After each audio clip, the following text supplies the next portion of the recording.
O escritor Érico Veríssimo foi um destacado nome da literatura brasileira do século XX. Nascido no interior do estado do Rio Grande do Sul, ele foi o autor de obras importantes, como foi o caso de O Tempo e o Vento. Apesar de ter diversos livros ligados à temática da realidade gaúcha, o trabalho de Érico Veríssimo superou limitações geográficas, o que fez dele um autor de dimensão nacional.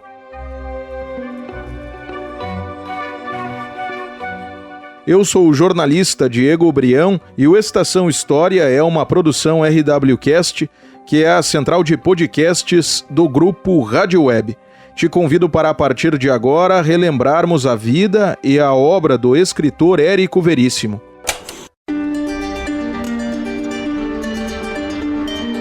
Érico nasceu e cresceu em uma cidade da região noroeste do Rio Grande do Sul. Os pais dele eram provenientes de ramos diferentes da sociedade. O pai, Sebastião, era de uma família ligada ao setor farmacêutico, enquanto que a mãe, Abegaí, a estancieiros. O futuro escritor desde cedo teve acesso à literatura e à cultura de forma geral, o que contribuiu para a definição de carreira que ele teve. Érico nasceu em 17 de dezembro do ano de 1905. O Érico nasceu no interior, numa cidade chamada Cruz Alta, de uma família que tinha sido proprietária de terras e tal, mas já na geração do pai dele esse dinheiro não existia mais, então ele nasceu como um sujeito de classe média de uma cidade do interior, veio para Porto Alegre adolescente para cursar o antigo ginásio, uma escola como interno, né? Foi quando, aliás, ele aprendeu bastante inglês, foi uma coisa importante para a carreira dele. Depois ele volta para o interior, tenta algumas coisas, enfim, alguns trabalhos. Ele nasceu em 1905, né? Então, na altura de 30 ou 31, por aí mais ou menos, ele vem para Porto Alegre para tentar uma carreira na área de literatura, né? Ele não tinha muita clareza, ele queria ser escritor, mas não era uma coisa muito nítida. Ele tinha publicado um conto no Correio do Povo, que era um jornal importante na época, aí começou a publicar alguns contos na Revista do Globo. Isso é uma época em que a futura grande editora Globo estava começando, né? Ela era até então uma loja de escritório, de coisas, enfim, de cadernos e livros, assim, no sentido bem geral, mas a partir de 26, mais ou menos, ela começou a publicar escritores do Rio Grande do Sul. Então o Érico entra como funcionário da Globo para ajudar a fazer a Revista do Globo, que era uma revista mundana, como se dizia, né? Uma revista assim de atualidades e tal, e no meio disso tinha alguma coisa de literatura, mas tudo muito genérico. E aí, trabalhando na Revista do Globo, ele consegue publicar o seu primeiro livro de contos, em 32. É um livro que não faz muito sucesso e tal, e aí 2 anos depois ele publica finalmente uma novela chamada Clarissa, que mostra assim que ele tem público, que ele tem futuro e tal, chegou a ganhar algum dinheiro de direitos autorais. Luiz Augusto Fischer, professor de literatura brasileira no Instituto de Letras da Universidade Federal do Rio Grande do Sul, URGS, concedeu entrevista ao Estação História.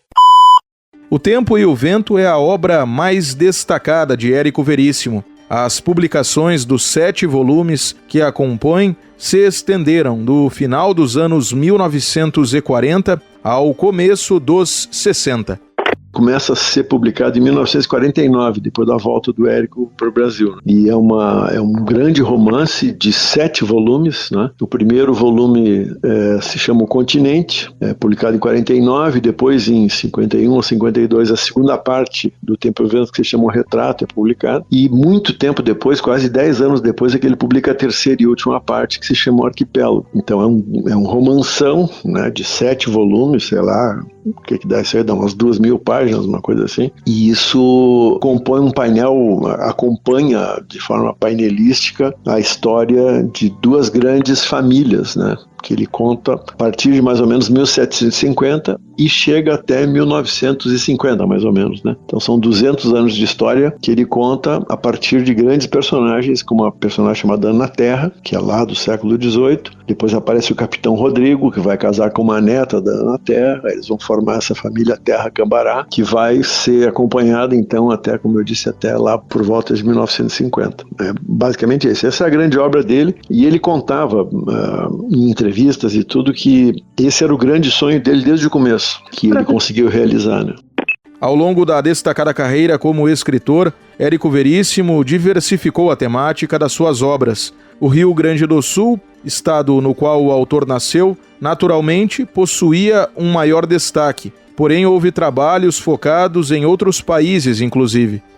Um grande painel da história da formação do Rio Grande do Sul através da vida de personagens. Então é um romance histórico. Se quiser usar uma palavra, isso é um grande romance histórico. Mas antes disso ele publicou, 6 ou 7 romances de temática urbana moderna. Esses romances iniciais que eu estava mencionando, aí, enfim, a partir de Clarissa, Caminhos Cruzados, Olhar os Livros do Campo, O Resto é Silêncio e tal, são vários romances de personagens que vivem na cidade grande. O palco é Porto Alegre, mas na cabeça dele aquela era a cidade grande e moderna. Então tem todos os temas da modernidade, assim, a alienação dos indivíduos uns em relação aos outros, a exploração do trabalho, muitas questões que ainda hoje são vivas, como por exemplo os direitos da mulher, né? Se a mulher podia, por exemplo, ter um filho sem casar ou não. Muita indagação sobre o papel da religião na vida das pessoas, né? O Érico era um sujeito, não tinha religião, não seguia nenhuma religião, e esses conflitos que eu estou mencionando aqui, eles aparecem concretamente na vida dos personagens. Então, essa fase inicial é uma fase de romance moderno cosmopolita. Depois do Tempo e o Vento é esse romance histórico. E depois do Tempo e o Vento, não bem depois, mas enfim, a partir do Tempo e o Vento, ele publica 3 romances de temática não nacional. Romances que se passam fora do Brasil, inclusive, né? Especialmente 2, O Senhor Embaixador e O Prisioneiro. O Senhor Embaixador se passa numa república centro-americana, imaginária, e O Prisioneiro se passa, não se diz exatamente, mas é no Vietnã, né? Durante a guerra do Vietnã, como foi chamada, né? Enfim, o mundo atacado pelo exército norte-americano. Então, na verdade é isso, no final da vida o Érico tem toda uma outra movimentação em que ele se coloca como um escritor do mundo. Ele não diz, o assunto dele não é só mais discutir o Brasil, nem só o Rio Grande do Sul, nem só a modernidade, mas discutir o imperialismo, por exemplo, né? Como pode ser descrito o estilo de escrita de Érico Veríssimo? É um narrador realista de tipo anglo-saxão. O texto dele é um texto muito comunicativo, ele não gosta de frases muito cheias de palavras difíceis e tal. Assim, isso dá para explicar da seguinte maneira: o Érico, na geração dele, é provavelmente o único escritor importante do Brasil que tinha como segunda língua o inglês e não o francês, né? Na tradição brasileira, em geral, os escritores têm como segunda língua o francês, e o francês meio que regulava o ideal de escrita dos escritores. Né? No Érico não é assim. O Érico é um cara que gosta muito da objetividade anglo-saxã, de uma linguagem, como eu disse, comunicativa. Ele dizia, algumas vezes em entrevista, ele dizia: eu não sou um escritor para escritores, né? Eu não sou um writer's writer, aquele escritor que é elogiado pelos seus pares, né? Pelo contrário, ele queria ser compreendido. Isso, aliás, é um dos motivos pelos quais fica aparecendo assim que ele é um escritor menor em relação a outros da geração, né? Porque é isso, ele é meio, nesse sentido, é parecido com o Jorge Amado, assim, não no tema, né, mas nessa transparência da linguagem. Os legados de Érico Veríssimo no âmbito da literatura e das suas ações. Obras dele chegaram a ser traduzidas para 15 idiomas. Ele queria ir ao encontro do leitor e não é que ele banalizasse o seu texto, mas ele realmente facilitava a vida. Isso é uma coisa interessante porque a gente vê como ele até hoje ele é lido assim, com muita facilidade, né, mesmo por leitores jovens. Segundo, um legado importante dele ele é o autor do grande romance histórico brasileiro de todos os tempos, é o Érico, né? O Jorge Amado tem lá aquela sequência lá, Terra do Sem Fim, São Jorge dos Ilhéus, que é um romance histórico também. Tem alguns outros tentativos e tal, mas O Tempo e o Vento, sem dúvida nenhuma, é a grande história épica, né? Casualmente o assunto dele é o Rio Grande do Sul, porque enfim, ele era daqui, né? Mas o ponto de vista dele é pensar o Brasil, pensar as coisas da sociedade brasileira a partir das histórias, né, daqui do Sul, que era a terra dele. E além de tudo, ele tem um outro legado que eu acho que é muito importante, hoje em dia talvez não fique tão nítido, é que ele foi um sujeito que nunca se subordinou a nenhuma imposição de censura e tal, né? Ele foi inimigo do Estado Novo, né, na época do Getúlio, do Estado Novo, novo. Ele protestou contra, por exemplo, a invasão da Tchecoslováquia lá em 56, então ele era contra o imperialismo russo. Ele escreveu contra o imperialismo norte-americano e durante a ditadura militar, especialmente de 68 em diante, ele foi explicitamente um combatente em favor da liberdade. Tem vários momentos, assim, várias situações em que ele toma atitudes públicas para mostrar que ele não aceita ser censurado, que ele defende, né, a autonomia da arte, da literatura.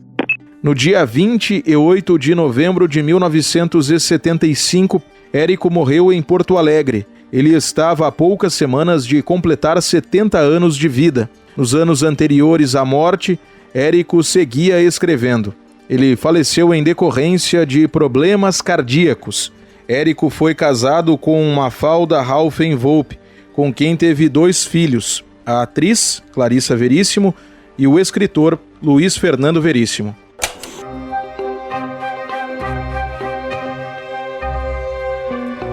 Este foi o Estação História de número 235, origens das informações utilizadas ao longo desta edição, portais da Biblioteca Nacional e do Governo do Estado do Rio Grande do Sul, além da entrevista concedida pelo professor Luiz Augusto Fischer, da URGS.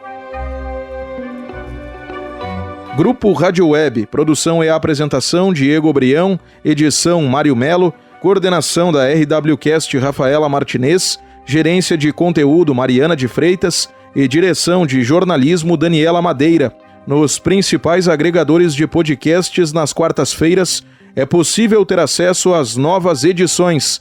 Até a próxima recordação.